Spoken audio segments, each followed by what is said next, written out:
Halo, Assalamualaikum. Yang di depan kita ini semua adalah sebuah laptop dari Infinix yang saya beli 5 bulan lalu ya. Dulu pertama dijual di harga 5,5 juta rupiah. Sudah bonus sama backpacknya. Dan waktu itu yang nonton video unboxingnya banyak. Dan setelah itu beberapa reviewer juga ngontak saya. Ada yang mau pinjam, ada yang mau sewa, dan ada yang mau beli ya second-nya. Tapi nggak saya jual, bahkan sampai 5 bulan setelahnya belum juga saya jual. Kenapa? Karena menurut saya spek berbanding price-nya dan juga fiturnya kayak layarnya yang sRGB 100%, di level harganya susah didapatkan. Nah, tapi sesuai judul pada video kali ini, ya akhirnya saya akan melepas laptop ini. Alasannya kenapa? Bentar lagi akan saya kasih tahu kenapa. Tapi yang jelas, selama ini laptop ini selalu menemani saya di studio buat rekam suara, baca naskah, karena dia punya ports yang lengkap ya. Jadi kalau mau colok mic USB di kiri bisa, USB Type-A-nya ada di kiri, di kanan juga ada, bahkan dua kalau di kanan, sekalian bisa colok mouse juga. Termasuk USB Type-C-nya ada juga, dan USB Type-C-nya dua ya, dan bisa dipakai buat charging juga. Satu yang saya sayangkan adalah kenapa Infinix ngasih chargernya di dalam paket penjualannya nggak sekalian sama yang DC input yang adapter yang bulat itu ya, karena dia punya ports itu juga. Lengkap banget memang portsnya. Bahkan kamera switch-nya ada di kiri buat matiin kamera by hardware gitu ya, bukan by software. Ada di kiri juga, dan juga slot micro SD juga dia ada. RAM-nya 8GB, storage-nya 256 aja, dan memang yang varian Core i3 ini tidak punya fingerprint scanner. Kelemahannya ada kok, dia nggak bisa pakai Windows Hello ya, jadi kan udah nggak ada fingerprint scanner tuh. Ternyata kameranya juga nggak bisa dipakai buat face unlock ya.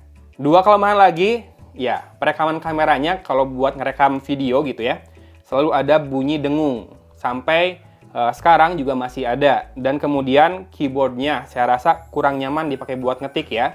Bukan masalah key travelnya ada, nggak cetek, tapi feels-nya tuh rada aneh aja. Untungnya finishing dari keyboardnya ini nggak glossy, tetap matte dan warnanya hitam. Ada backlight-nya juga.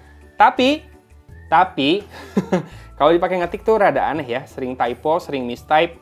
Ya, rada aneh aja feels-nya. Jadi butuh waktu lebih lama dibanding biasanya buat membiasakan diri mengetik panjang-panjang di laptop ini. Terus kalau gitu kenapa dijual? Alasannya ini dia. Ya, karena Infinix baru saja ngerilis varian warna baru, yaitu yang hijau seperti ini. Kalau dulu ada yang merah terus terang saya tidak terlalu tertarik melihatnya. Kesannya itu enggak yang kayak elegan gimana gitu ya. Tapi yang hijaunya ini ruby apa emerald ya, warna hijaunya. Dan ya, kalau kamu nanya, apakah laptop ini support Windows 11? Support. Yang ini sudah saya upgrade sendiri ke Windows 11. Memang kalau kamu cek sendiri update gitu ya, Windows update, ngecek, belum dapat. Tapi kalau kamu download installernya di websitenya Microsoft, ini sudah bisa jalan Windows 11. Dan di health check-nya juga, speknya mendukung. Kalau udah punya dua kayak gini, kayaknya mending pilih salah satu ya. Dan ternyata saya lebih suka warna hijaunya ini. Kalau masalah selera, balikin lagi ke teman-teman, mau yang silver, mau yang hijau, mau yang merah, itu sesuai selera aja. Tapi saya bisa katakan bahwa build quality-nya kerasa solid ya sejauh ini. Lid-nya beneran dari metal. Oke, kemudian kalau diangkat dengan satu tangan masih bisa juga, jadi hinge-nya cukup solid. Kemudian juga ini finishing-nya dua warna ya, bukan dua warna, two tone, dua nada. Jadi ada yang metal polos dan ada yang brush metalnya. Itu membuat dia nampak berbeda dari laptop lain, tidak membuatnya nampak murahan, dan kalau kamu pakai di cafe ini masih kelihatan oke. Selama ini kalau saya ditanya, laptop yang terjangkau yang kira-kira kuat dipakai desain grafis sama edit video apa sih? Nah, kalau terjangkau misalkan budgetnya 7 juta ya, karena sekarang memang harganya udah naik, jadi 6.999.000 rupiah, tapi di promo 11.11 kemarin diskon jadi 6,5 juta ya. Naiknya berarti 1 sampai 1,5 juta loh dari pertama rilis. Ini performanya ternyata bisa kok dipakai buat desain grafis sama video editing. Saya kemarin ngerender dan juga ngedit video unboxing satu layer memang videonya 1080p 24 fps di Filmora ya. Saya pakainya Filmora terus. Jadi perbandingannya mungkin di laptop gaming saya dengan ini, biasanya saya ngerender sekitar 3 menit ya untuk video unboxing 12 sampai 15 menit, paling lama 4 menit. Nah, di sini sekitar 9 menit.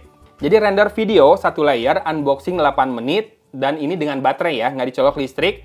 Itu butuh waktu 8 menit 43 detik. Kemudian render video satu layer unboxing 14 menit Dengan baterai juga, nggak dicolok listrik juga, butuh waktu 15 menit 39 detik. Ya, kalau ngelihat biasanya 4 menit, sekarang segituan, antara 9 sampai dengan 15 menit, rada wajar sih, karena ini pakai GPU-nya Intel UHD Graphics ya, integrated, belum Iris. Prosesornya pun Core i3 generasi 10, tapi segitu menurut saya masih cukup smooth ketika playback sama cut trim video. Kalau rendering rada lama, ya memang karena dia sangat mengandalkan komputasi di CPU, prosesornya, atau kalau nggak dibantu sama GPU juga. Nah, kalau udah di bagian render, memang kerasa lebih makan waktu ya dibandingkan laptop gaming saya. Tapi buat editing ringan, ini masih sangat enak. Nggak banyak waktu nunggu, masih smooth-smooth aja, habis cut trim, playback, udah muncul langsung. Jadi masih bisa diandalkan buat video editing ringan ya. Jadi kalau misalkan budget kamu 7 juta sih ya, mungkin juga budget buat software editingnya juga nggak akan sampai buat langganan Adobe ya.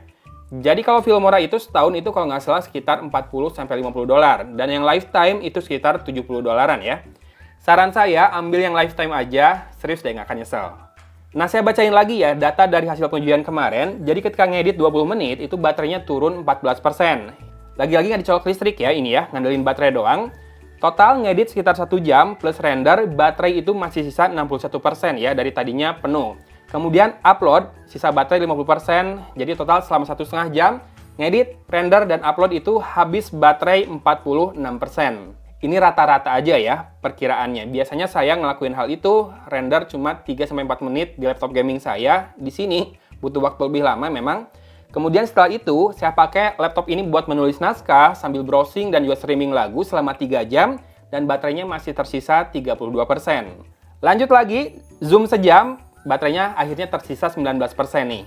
Dan semua ini pengujiannya dilakukan di hari yang sama dari rentang waktu jam 8 pagi sampai jam 4 sore dengan istirahat dimatiin dulu sekitar 2,5 jam ya. Jadi pakai render, pakai ngedit, dipakai upload, dipakai ngedit naskah, nulis, sambil browsing, sambil dengerin musik, dan juga sambil zooman akhirnya ya. Kuat seharian sampai sore. So, saya pikir ini mencerminkan bahwa laptop ini bakal kuat-kuat aja dan bisa diandalkan. Kalau ada yang nanya, laptop yang terjangkau yang kira-kira bisa dipakai ngonten, apa sih? Lalu apakah setelah pindah ke yang hijau, dan dengan Windows 11 masalah di kameranya hilang? Ternyata enggak. Jadi noise-nya atau dengungnya masih ada ketika ngerekam video. Sayangnya memang saya belum nanya ke yang zooman sama saya, apakah kalau saya ngomong dengungnya kedengaran ke sana atau tidak. But overall, ini laptop yang menurut saya punya value yang paling menonjol ya dibandingkan harganya. Mulai dari portnya yang lengkap nih, di kiri ada HDMI, ada DC input juga, kemudian ada USB Type A, 2 USB Type C, dan kill switch buat kameranya.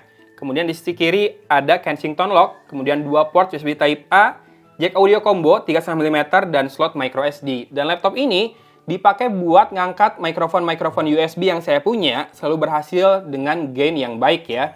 Kecuali di Monocaster Lite kemarin, memang gainnya rada kurang, tapi hal yang sama terjadi juga di laptop MSI saya yang harganya 26 juta. Sekarang udah laku tuh laptopnya. Bobotnya ringan juga, cukup tipis juga, memang bentuknya terlalu kotak ya.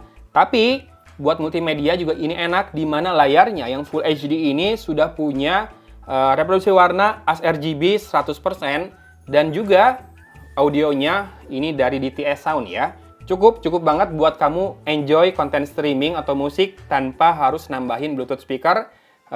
Speakernya 4 dengan tweeter 2 di atas ya, di atas keyboardnya. Jadi depth-nya udah lumayan, powernya juga lumayan, nggak cempreng. Memang nggak yang bagus-bagus banget ya, tapi masih enjoyable. Dan membuatnya, selain kekurangan masalah keyboard yang kurang nyaman bagi saya sama kamera depan yang sering dengung, itu apa ya? Jadi laptop yang worth it banget.